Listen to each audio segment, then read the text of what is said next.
Okay, good morning, Studio 108 community. Leah and I are sitting down for a little chat today, and we want you in on it. There's been a lot going on in her world, and I want to hear a little bit about it. Maybe you do too. She's also looking forward to the 21-day detox coming up. So thanks for being here today. Thanks for following. What do you want to know? I want to know, I want to know 3 cool things about your trip to Costa Rica.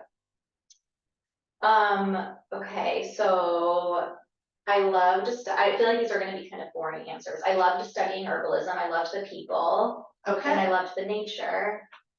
Well, thank you for those 3 very concise answers. Yeah. So I know when you say I love the herbalism, you've got a lot of ideas for. Yeah, to how to integrate herbs. I've been mostly just doing infusions since I've come home, which are just, it's essentially tea, right? Like you take dried leaves and infuse with hot water. So I've been doing that. I actually did a yoni steam yesterday. You did? For my period, yeah. I used motherwort, calendula, what else was in there? Rose petals, chamomile. And I like got the water next to boiling so that it could just steam, and I squatted over the pot. That is so cool. It honestly felt so good. Yeah. It felt so good. And then as I was doing it, I was researching like what people say about it. There's not that much like real Western research on it that, Gotcha. You know, if anything, I think conventional physicians would probably like steer people away from it just because it's not well studied, but I felt like it was amazing, and I've had probably the least amount of cramps this period I've ever had, and I can't say I attribute it to the yoni steam because I only did it once, but definitely drinking motherwort tea and then taking vitex berry or chasteberry. Interesting. I haven't had cramps this whole period, and I usually always have to take some sort of like ibuprofen. Mm-hmm. Isn't that crazy? Like That's herbs crazy. Are crazy. They're crazy powerful. And I think that we're so used to like popping a pill. Mm-hmm. It's hard to have faith and just relax and try them. The other thing, oh my gosh, see now there's so much. Learning about yerba mate. I was never an yerba mate drinker. That has been amazing because I was someone who was so sensitive to caffeine and coffee and would get these like spikes from it and then kind of crash. And yerba mate is a nootropic, so it helps with concentration and focus, but it doesn't like rev up and tax your adrenal glands the same way caffeine does. It's a little bit less of a stimulant. Interesting. And the leaves never go bitter, so you can continuously keep pouring warm water over them. And sip it like all through the morning or, you know, through the afternoon. I don't know if I'd recommend it in the afternoon if you're super sensitive to like caffeine, but. Interesting. Yeah, yerba mate. And then one other thing that I'll share. See, all you have to do is ask her a question. I know, and then you can't stop me. I'm off like a runaway train. She has so much good stuff. So this is just like. So I've been working on formulating my own hair products. And right now we're in testing phase, which is why my hair does not look so amazing. However, I got slippery elm, which I will not purchase again because I didn't realize that it's actually endangered. So we're away from slippery elm root, but I also got marshmallow root, and marshmallow root, I will probably just use that next time. There's a word, I think they're called mucilagins. It's like the mucusy. Yeah, there's a slippery slimy kind of texture. So they create that sort of texture, and then I added in some almond oil, and it created a really beautiful leave-in conditioner. I'm working on formulating something for hold, and then also Greek yogurt, which I can't eat. Like I don't really tolerate dairy well, but it has made such a difference in my hair as a hair mask. For protein, essentially. It's made my hair so much stronger. Wow. So just the way I'm like shopping and looking at things has changed. Definitely. Mm-hmm. Okay, well, we're going to continue to unpack this. I do want to add that Leah is just sharing her experience. She's not giving you medical advice. Never. Or mental health advice. Never. No. We're just sharing an experience and some ideas. And so the people were amazing. I want you to tell me a little bit about that because I feel like when you got in the car at the airport, when I picked you up and you got in the car, your first share to me was about the people. Was that I had pooped at the airport. Well, no, that wasn't the first thing, but that was a good thing. That probably was there before we hit the freeway. But the very first thing you came in and you shared with me was about the love that they shared to you. Yeah, the people were really beautiful, and all of them were so, like, we often talk about this kind of shift from like old paradigm to new paradigm, right? Like old paradigm being, you know, convention and like these old stories and these like limiting beliefs, and new paradigm being like infinite possibilities and potential and love and faith and trust. And I felt like everyone there was very much a new paradigm. And if anything, I almost felt like the one that was like, but wait, I'm not sure if that's safe. So yeah. And then there was one other thing I was gonna say about that that came to my mind and I forgot. Yeah, if it's important, it will come back, but. You said that they held you with so much love. Like there was so much love in their eyes, they could look right in your eyes. So much love. Oh, this was the other thing, that kind of was just different being there, because I was staying on, this property that was, at one point it was actually like a cattle farm, and then these people had bought the property and now they're, you know, regenerating it, but it's all off-grid living, so solar panels, the water they, you know, pump up from the river, they don't grow necessarily all of their own food, but I think that's the goal. But every meal was shared. There was just enough food. There was never any extra. So if I had something extra on my plate, I would ask around and say, does anyone want this? I think the first day I like scraped some into the compost and someone was like, hey, next time. I got like scolded for it. And so then after that, and there were some meals when I was like, you know what, I kind of like a handful of times that it was like, I wish I could have seconds. Yeah. And if I was here, I would have, but I didn't. I just like sat and was fine.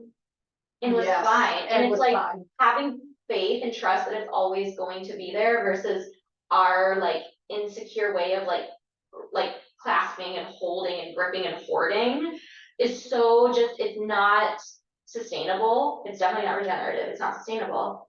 And like we're full of these urges. Oh my gosh. Like when I see sales on products that I love, like I have so much effing almond flour because it was on sale. And like, that's not, like that should be like a red flag.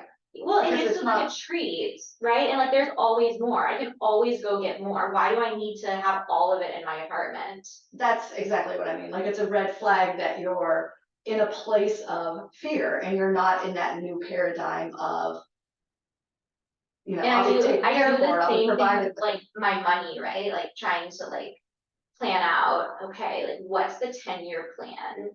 If I'm not financially here at this point, that's when I'm going to, you know, make this decision because I have to, like, I need to be able to see my whole life trajectory of like money and safety. And it's just, I think that that's part of what has gotten us as a society into the situation where there's so much disparity and inequality because there are so many people. There's so many of us and we all need resources. So if we're hoarding and taking, then that means there's going to be less for someone else. We just don't see it because we live in a country that there's a surplus everywhere. Yeah. And we live in a bubble of our own individual experience. It's really, most of us live our whole lives without like pulling out and looking at the big picture. And the sort of like capitalistic trap is that our minds, because we are animals first and foremost, and we have these animalistic brains that just want to survive, our minds are designed to always look for where we're lacking or where it could go wrong. So if I'm driving down the road feeling fine in my Subaru, but then I look over, I could say a different model of a car, but I have such a love for Subarus, so I'll just stick with Subarus. I see like a newer model of like an Outback, right? Yeah, a little bit bigger, a little bit shinier, a little bit brand new. I would be like, oh, my Subaru is not good enough, right? Versus I need a new one. You get that urge, like I'm gonna start looking. So then, like, why do we think that? You know, there's so much. Again, there's so much disparity, and there's just, I love your little Subaru. I know, yeah. Can we talk about my Subaru the whole time? We could. I love her. I did notice some like rust underneath her today. And I like had a moment of pause where I said, wow, you know, she's not gonna be here forever. It was like the first time that I realized like the aging process. I mean, I see it in myself and people around me, you know, it's whatever, but I just that didn't, hurt. That hurt. it really, it hit deep in a place that I didn't know, so I had a few moments, yeah, cause I can't, like, I love her. I know, she's really good. I know. She's been good to you. She gets me over so many curves that I hit. She's your girl. Okay. Okay, so we have this whole detox idea of a series, 21-day series coming up. It starts on Sunday, and Leah's going to offer it. You know, we struggled with when to have the meetings. We know that there isn't going to be a time that's good for everyone. We needed to use time when the studio was available. So the meetings are Sundays. What did we say, 5? Meetings are Sunday 5 to 6 with the exception of Mother's Day, which is May 15. Then we're gonna do a late Monday night. Then it's gonna be 7 to 8 or 8 to 9. Something. It'll be 8 to 9. Is it 8 to 9 Yeah, Monday night? yeah. Okay. Yeah, it's a late Monday night. So we set it up that you just register. You just register for it. And then if you need to be live streamed, Leah's gonna have her Zoom screen open. She's going to record it so you can get the replays by the next morning. She'll send those out. And so you just sign up if you're interested. Yeah, and so tell us about this 21-day experience, because I'm really excited about it. I'm joining in. So when I was doing my training in functional medicine for my health coaching certification, one of the physicians that led and facilitated a lot, or I guess she instructed a lot of the trainings, was this doctor named Deanna Minich. And I started looking into her work, and she has this book called Whole Detox, and I read it a few months ago, and I really liked it. I liked it a lot. What it essentially is a 21-day program that takes you through chakra system by chakra system, food, visualizations, affirmations, meditations, movement, to kind of address your whole body. That's why it's called whole body detox. So it's body, mind, soul. It's body, mind, soul. So like sometimes when we think of detox, we think of like, oh, liver cleanse, right? Like I'm going to detox my liver. I'm going to juice cleanse. I'm going to declutter my home. It's like this very like singular sort of viewpoint. When really, and the whole premise of functional medicine is that we're treating the whole body, because guess what? What your thoughts are is related to what your, digestion is. What your, digestion is impacts your hormone levels. Your hormone levels, oh, guess what? Impacts your neurotransmitters and your mood. Function thing. And your mood impacts your ability to care for your house. And maybe the way your house looks impacts your ability to, have healthy relationships. Like we're not these like singular beings. It's not all in your liver. It's not all in your liver. So, obviously we need categories and systems and ways of addressing imbalances, right? And the Western and conventional medicine approach is great, and they do a really good job at like isolating, right? It's very like micro-based because we have the technology to be able to do that. So we can look at, like we can go like system by system, like we can't just look at the liver and just look at it. There's so many benefits in being able to do that, especially for like emergency medicine and stuff. But when we're dealing with just kind of like overall chronic fatigue, maybe not feeling so good, not making the best food choices, knowing, maybe what you should be eating, but there's sort of that like intention and behavior gap, right? Like I know what I should be doing, but why am I not acting on it? Where was I going with that? Oh, so she takes this like yogic approach, which is the 7 chakra systems, to address your body. So we start with the root system, which is all about safety and groundedness. It's the color red. So we're going to sort of hit all of our, we're going to use the chakra system as a lens through which to view the rest of our body. So we will talk about what foods you can eat to increase security, to increase groundedness and rootedness, protein. We'll talk about what colors of foods you can increase, reds, beets, all of that. And that's like the color of food is what contains like the phytonutrients and all of the antioxidants and all of the good stuff that we want to get when we talk about plant food. what affirmations can I say? Like if you have a imbalanced root chakra, you might need the affirmation of like, I am safe, versus if you have an imbalance in your throat chakra, it might be more beneficial to speak like, I can speak my truth. So there's actually a quiz at the beginning. We'll go through the quiz and you can tally your points and kind of score where you're at. And then every meeting I'm going to, well, the first meeting we'll introduce the book and pass the book out. Everyone gets the book. Yeah, the book is included. Don't buy the book. The book is included with the price of the tuition. And every week I'll go through 2 more chakra systems. The first week is going to be kind of a hodgepodge because I just want to introduce everyone. And then everything's optional. So there is a 21-day meal plan with recipes. You don't have to follow the meal plan as it's written.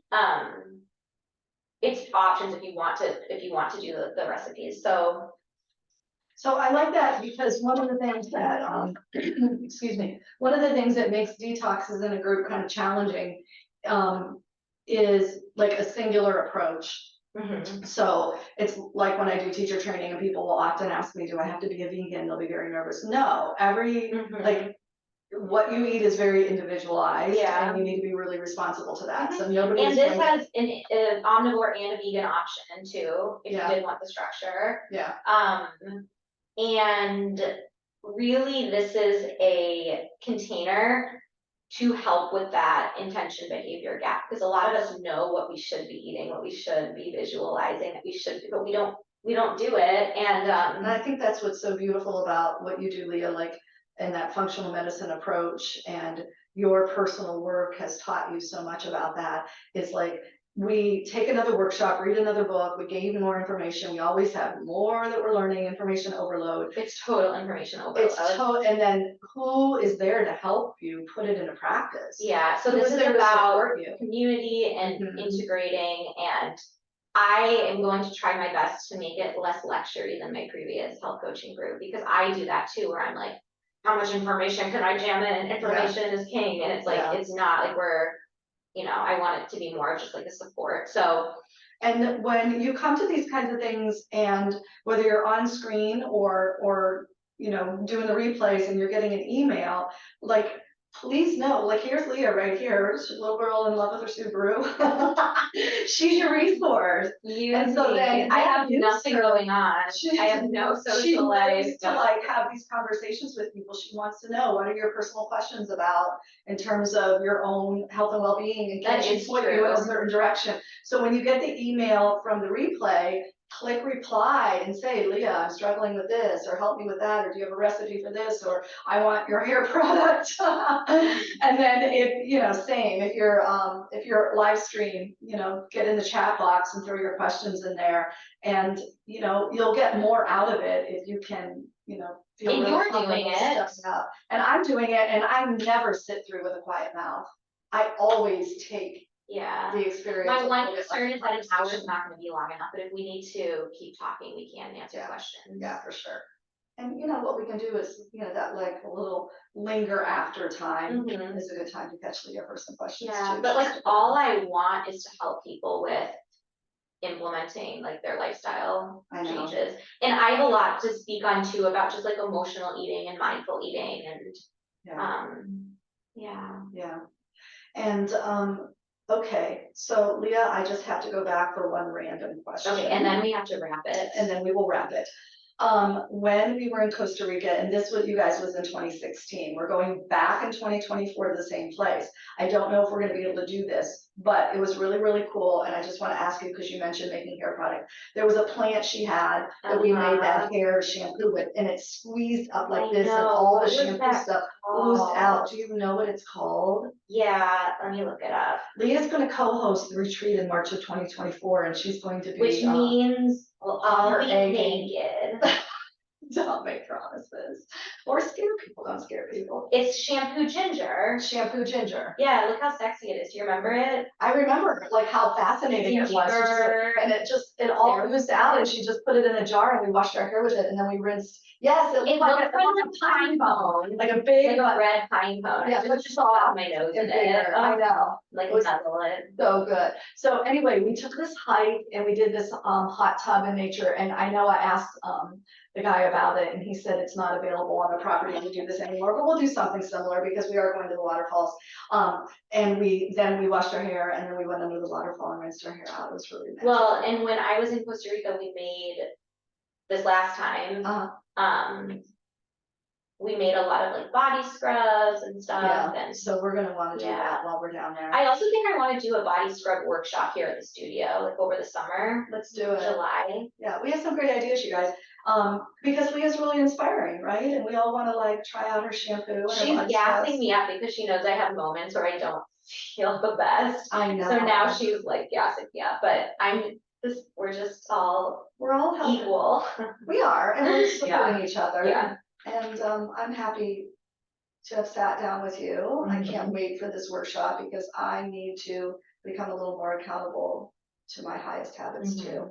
So that's what we're looking forward to. Thanks for listening. Thanks for listening all the way through. Like, comment, share, and we'll keep coming back. Namaste. Peace.